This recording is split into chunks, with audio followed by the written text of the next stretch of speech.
Rejoice and be glad in it, and that's the point of every Sunday. Today is also marking Memorial Day. A day set aside to give thanks for people who have paid the ultimate sacrifice. As Lincoln said in the Gettysburg, their last full measure of devotion.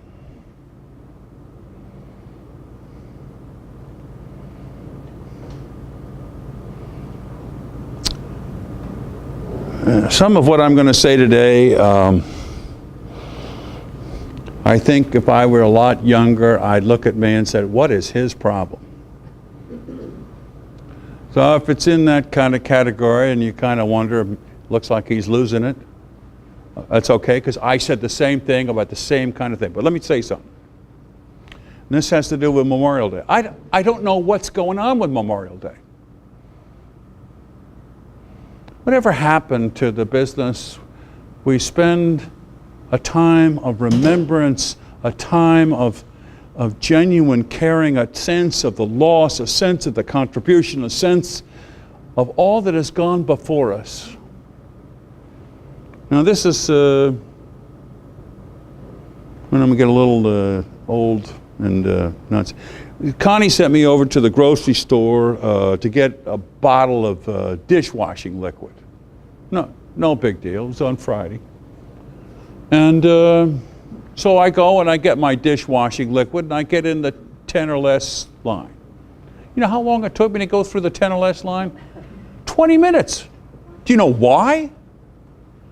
Memorial Day. The place was packed with people loading up with beer and hamburger and right? And some of them shouldn't have been in the line, which really irritated me because I was counting. But it had to do with, and then I got old-fashioned. I said, since when is Memorial Day just about eating hamburgers and ribs and the rest of it? Now please understand, tomorrow I'm going to be doing that because Connie is, she has to pray over the fleet in Smithfield. So I'm going as a husband. But so she's praying over all their boats and they're going to give us hamburgers and hot dogs, and so I'm cheap and it's free. So there you go. But there's still something for me that's wrong here. You and I have both done this business on Memorial Day. I can't begin to tell you the number of Memorial Days I've spent at national cemeteries. That's what you do.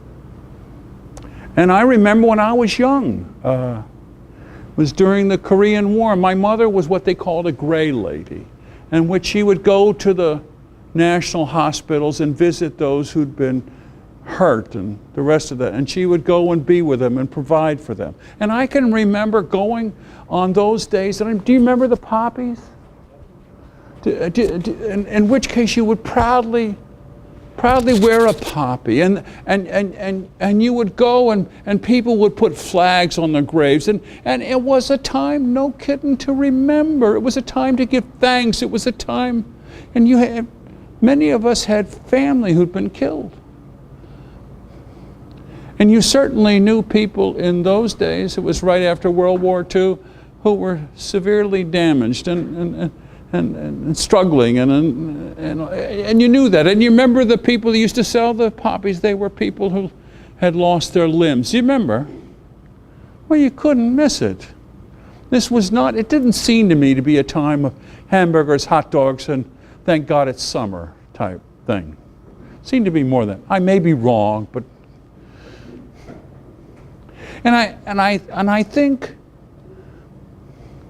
about the courageous people that you give thanks for, that Memorial Day is about people who have given this last full measure of devotion. I think about the people who've gone in our past, and I think about the people today.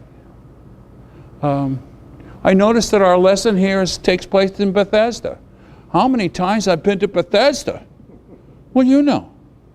In which case, when you go visit in Bethesda, you're not just visiting nice things. You're visiting some very destructive, awful things. People, yeah.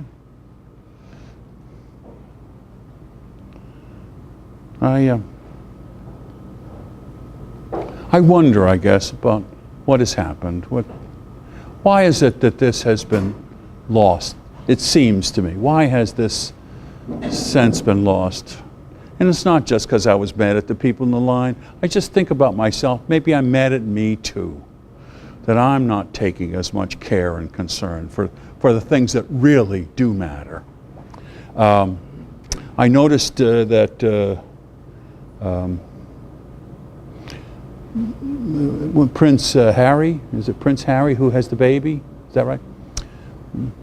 I'm all for that. That's good. But you know what I think is remarkable about him? It was a few months ago, who remembers, when he led the group of wounded warriors up to Antarctica. Do you remember that? In which case he took a group of genuinely suffering, wounded warriors and took them up and they crossed the South Pole. Remember that? For a month. In which case it was to demonstrate the courage and the resolve and the purpose and the dedication of these young people. That made you proud. Made you proud. Now, our lesson today is not about a person like that. It's a huge contrast. He's a bum, as far as I'm concerned. Now again, I'm old and I shouldn't call him a bum. Nice person in Scripture, but he's a bum. Here is a guy, he's at this pool of water. It's kind of like a Fatima thing. In which case, the pool of water, and there's an underground spring that feeds the pool of water. And because the underground spring, from time to time, the water bubbles up. Well, the theme was, when the water bubbles up, an angel was dancing on the water, and when that happens, you get to the pool, and the angel heals you. I'm not saying this is anything, but I'm just saying that's what they thought. So they all gather around this thing, pretty much like we've seen other people gather at these miracle things. And it's crowded and the rest of that kind of thing. And Jesus comes, and I guess he knows this guy. He's been there for 38 years, sitting by the pool. And he says to these remarkable words, and by the way, all of us know these words. Do you want to get well? Know what I mean? Do you really want to get well? I mean, do you? Some people don't, and this guy didn't. So he says to Jesus, after he says, do you want to get well? And he's whining. Well, I've been here a long time. Every time I get up, somebody gets in front of me.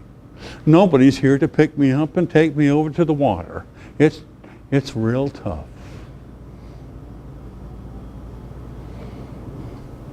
I keep looking at Peg because we've done the same business, but it's being a chaplain.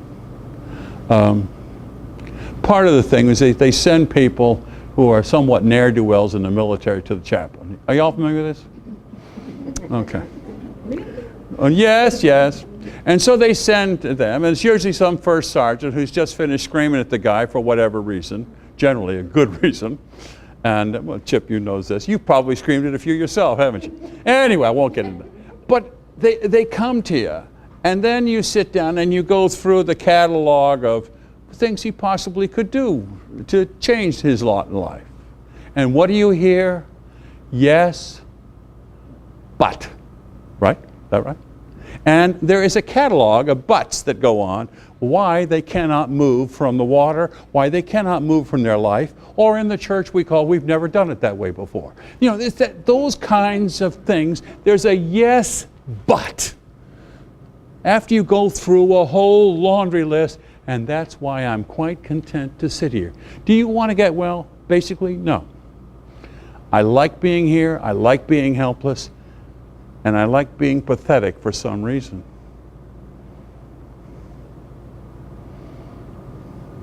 The interesting story in this thing is, if My response to these people, forgive me for saying, as I got older, I threw them out of the office. But earlier on, I did a wringing of the hands and all that stuff, and might have called the first sergeant, probably got chastised by him as well. But later on, enough. If you're not willing to go do anything for your life, enough. I don't have time for you. Remember?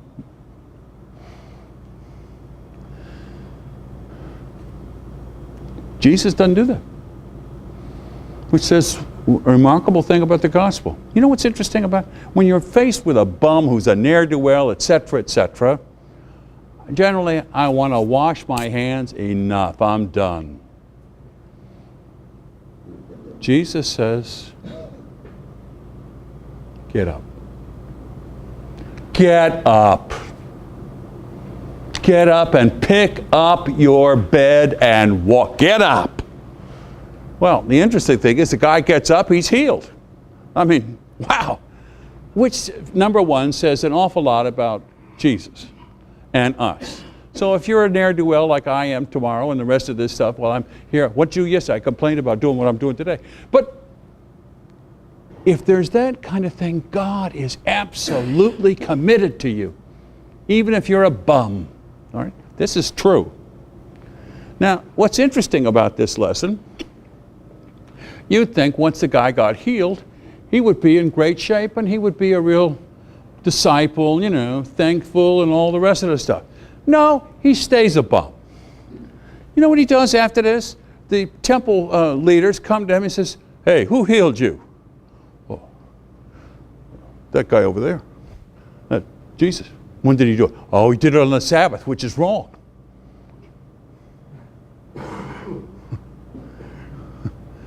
What's the matter with the brother? He's a bum. And of course, that continues the story of the horror that will come in the crucifixion. That continues that story. Doesn't change one iota. And then we have the people who are genuinely, no kidding, heroic. And we call that in the literature business the hero's journey. Have you ever heard that in literature? Yeah, hero's journey. And you know what the hero's journey is? It's leaving the known for the risks and dangers of the unknown to do something fine and good and great.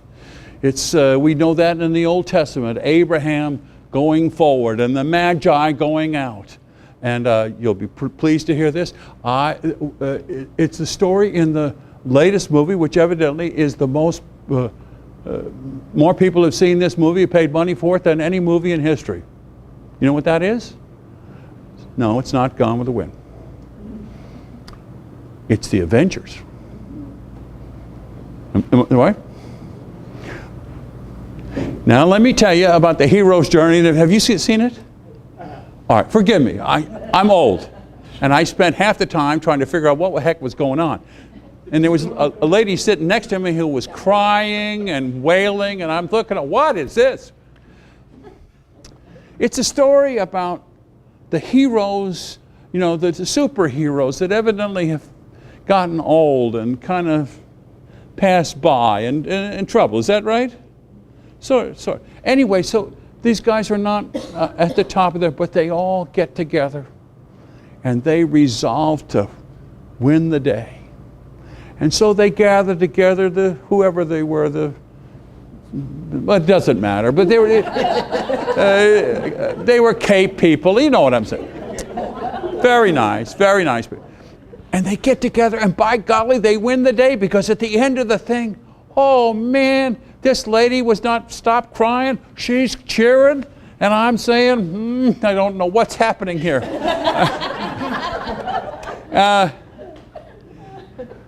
But it's the hero's journey, isn't it? It's the hero's journey.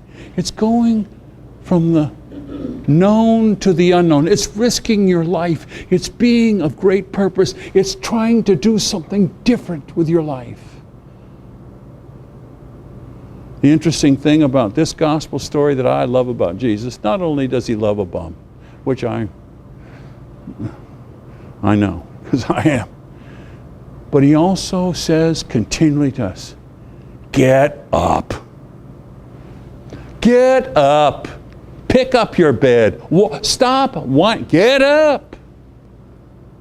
You've got things to do, places to see, and lives to change. I think about this church. We could sit around here and bask in the flames. Geez, we're old and famous and all that stuff. Not lovely, we just sit here and pray. No. We got things to do. We got people's lives to change. We've got hearts to be about. That's the point, isn't it? Jesus says, get up. I don't have time for your nonsense. Get up. And that's our call. Call to be about the hero's journey. And we can join the Avengers. You issuing capes? Yeah, I'll get you capes. It'd be nice. Put that in the vestry meeting. What do you think, Steve? Put that on. He likes it. Okay, but that's the great theme, isn't it? And we're surrounded by heroes all the time, especially on this day. For that we give thanks, and there's a sense about, we seek to be about that perfection that they started off with. Thanks be to God. Amen.